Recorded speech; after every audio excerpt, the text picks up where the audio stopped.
ने काफी दौड़ धूप करके पार्टी को जिंदा रखा, पार्टी का प्रोग्राम करे। लोगों को जो तकलीफें थी अपनी आंखों से अपनी आंखों से देख करके हमने उन लोगों की जो तकलीफें थी उनको देखा और फिर एजुकेशन। नमस्कार, रेडियो देवकर न्यूज ब्रॉडकास्ट के साथ मैं हूं सुशील कोतवाल। आज हम आपको ऐसी शख्सियत से मिलाने की कोशिश कर रहे हैं जिनका नाम है भगत ज्ञानचंद डोगरा, जो पॉलिटिकल लाइन में अपनी जो अगर बात की जाए काफ़ी टाइम से हैं, जिन्होंने अपनी जो नौकरी है फॉरेस्ट डिपार्टमेंट की वो छोड़ के आए। और हम बात करते हैं उन्हीं से, वीडियो के माध्यम से हमको दिखाना चाहते हैं। पहले नमस्कार सर आपको। सर सबसे पहले हम आपको साथ जानकारी ये लेना चाहते हैं कि पॉलिटिकल कैरियर जो आपका कब से शुरू हुआ? आपका बहुत बहुत शुक्रिया, धन्यवाद। 1904 तक मैं एक बड़े गरीब घराने में पैदा हुआ हूँ दिल्ली में। मेरे वालिदैन जो थे वो नाखवानदा थे, अनपढ़ थे। और हमारा खानदान 1876 में रामबन से चलकर यहाँ आया था। रोजगार की तलाश में मेरे वालिदैन दादा पर दादाजी यहाँ आए थे, दिल्ली में बसे। एक गरीब घराने में थोड़ा मेरी तालीम भी पूरी नहीं हो सकी, मैट्रिक तक मैंने मैट्रिक किया। उसके बाद 1904 को मैंने जंगलात में मुलाजिम था। लेकिन एक तड़फ थी आज़ादी के बाद, जब हम कोई किताबें पढ़ते थे, कोई ये देखते थे कि इस मुल्क को आज़ाद कराने के लिए जिन महापुरुषों ने इतनी बड़ी कुर्बानियां देकर इस देश को आज़ादी दिलाई, हम समझते थे कि यहाँ आज़ादी के बाद, मेरा जैसा आदमी समझता था कि आज़ादी के बाद इक्वलिटी, बराबरी, गरीबी, भेदभाव, छूत छात, ये सारा कुछ खत्म हो जाएगा। ये मेरी एक सोच थी कि यही असली जमहूरियत है और यही डेमोक्रेसी।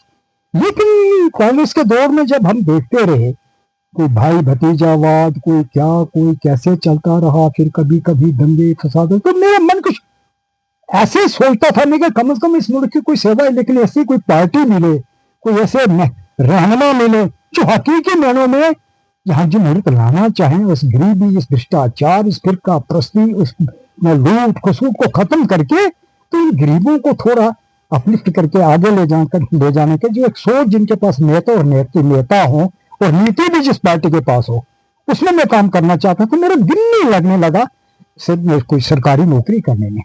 इसी उधेड़ बुन में चलते चलते 1965 में अखिल भारतीय जनसंघ के जनरल सेक्रेटरी स्वर्गीय पंडित दीनदयाल जी उपाध्याय को जम्मू कश्मीर के दौरे पर आए थे। तो वो भद्रवा में उनके साथ पंडित प्रेमनाथ जी डोगरा स्वर्गीय हमारे, वो भद्रवा आए।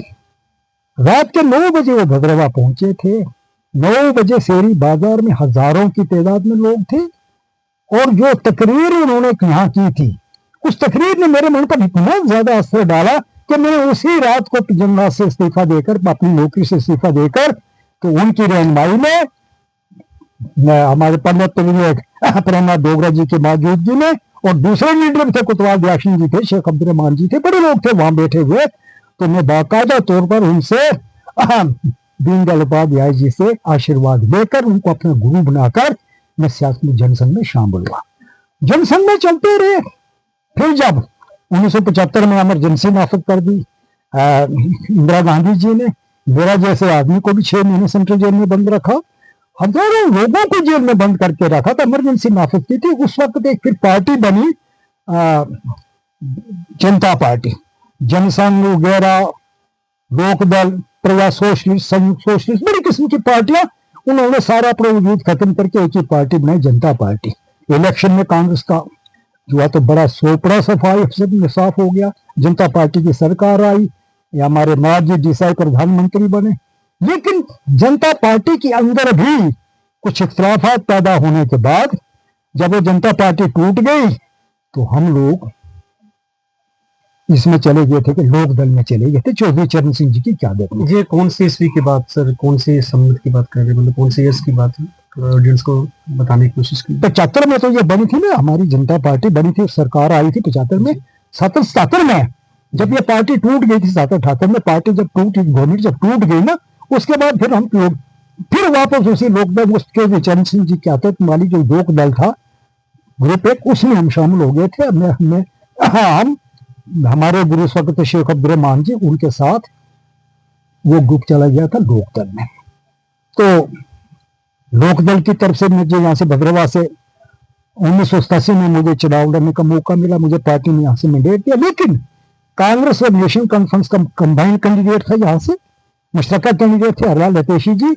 और चलो इसमें भी कुछ नहीं कहूंगा, एक पॉलिटिकल लंबी बात बनती, लेकिन हकीकत है कि फिर भी कुछ पोलिंग स्टेशनों को कैप्चर करके गड़बड़ करके भारी हेरा फेरी करके मुझे 343 वोटों से डिफीट दी थी 1987 के अंदर। ये दूसरी बात है।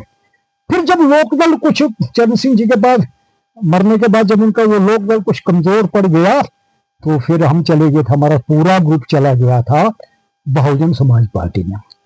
काशीराम जी के मरने के बाद भी मायावती के साथ कुछ खुलाफात ऐसे पैदा हो गए तो फिर हम चले गए थे, क्या कहते हैं जी, इसमें समाजवादी पार्टी में।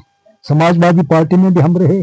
समाजवादी पार्टी में जब रहे थे तो उस वक्त मेरे और मेरे अपने गुरु शेख अब्दुर्रहमान जी को, जिनको मैं अपना गुरु मानता था, वो तो उन्होंने मुझे नहीं समझा या मैं उनको समझ नहीं पा रहा था। कुछ सियासी, कुछ ऐसे उसूल इखलाकी और कुछ ऐसे नुक्तों पर मैं बयान नहीं करूंगा। मेरे और शेख साहब के दरमियान कुछ इख्तिलाफात हुए तो मैंने बाकायदा तौर पर 2008 में समाजवादी पार्टी से, और तब मैं समाजवादी पार्टी का स्टेट सेक्रेटरी था और पार्लियामेंट्री बोर्ड का मेंबर भी था, मैंने वहां से इस्तीफा देकर तो मैं फिर वापस अपने इस भारतीय जनता पार्टी में कोतवाल अध्यक्ष जी ने मुझे बहुत मजबूर किया, वो मेरे सियासी गुरु थे। तो 2008 से लेकर मैं बाकायदा तौर पर फिर इसमें काम करता रहा। तो इस अपनी सियासी जिंदगी में आपको अर्ज करूं, काफी संघर्ष, काफी दौड़ धूप करना पड़ा। तब तो रसोई साय नहीं थे, सड़कें नहीं थी, इन पहाड़ों पर पैदल चल के जाना पड़ता था। तो कोई भी पूरे जिला डोडा हमारा जो जिसमें किश्तवाड़ और रामबन, वहां तो मैं आप मुझे बताइए, कोई मैं गांव का नाम तक आपको बता सकता हूं कि कहां कहां कौन सा गांव कहां बसता है, किस पहाड़ी पर बसता है कौन। तो इसका मतलब हमने काफी दौड़ धूप करके पार्टी को जिंदा रखा, पार्टी का प्रोग्राम किया। लोगों को जो तकलीफें थी अपनी आंखों से अपनी आंखों से देख करके हमने उन लोगों की जो तकलीफें थी उनको देखा और फिर एजिटेशन चलाई। 2-3 बार एजिटेशन हमने लोगों के लिए चलाई। तो भद्रवा जेल में भी 2 बार में भद्रवा जेल में भी बंद रहा। एक बार फूड एजिटेशन 1972 में चली थी, काफी सूखा था। दूसरी बार